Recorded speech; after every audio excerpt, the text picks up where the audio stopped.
প্রত্যেক মায়ের উচিত তার বাচ্চাদের সামনে বাবার সম্পর্কে এমনভাবে কথা বলা যেন বাবার প্রতি শ্রদ্ধা, কৃতজ্ঞতা আর ভালোবাসা শিখে নেয় শিশুরা খুব ছোটবেলা থেকেই। বাচ্চাদের শেখানোর জন্য হলেও প্রত্যেক মায়ের বলা উচিত, যখন তোমাদের বাবা বাসায় ফিরবে তখন সবাই মিলে হাসি মুখে এগিয়ে গিয়ে তাকে জড়িয়ে ধরো, বলো আমরা তোমায় অনেক ভালোবাসি।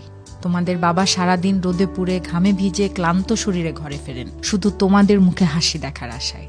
তিনি হয়তো বলেন না, চোখে জল রাখেন না, কিন্তু তার নিঃশব্দ প্রতিটি মুহূর্তে ভালোবাসার স্পর্শ লুকিয়ে থাকে। মাদের নিয়ে অনেক কথা বলা হয়েছে, অনেক লেখা হয়েছে।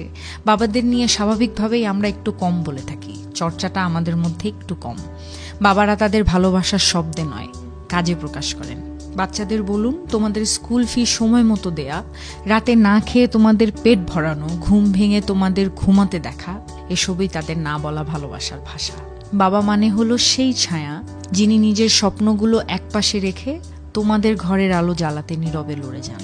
তোমরা যদি তাকে একটু ভালোবাসা দাও, একটু হাসি মুখে পাশে থাকো, সেটাই হবে তার সব ক্লান্তির সবচেয়ে বড় প্রাপ্তি। বাবা কেবল একজন রোজগার করা মানুষ নয়, তিনি একটি পরিবারের নীরব আশ্রয়, যিনি তার ভালোবাসা লুকিয়ে রাখেন ত্যাগের আড়ালে।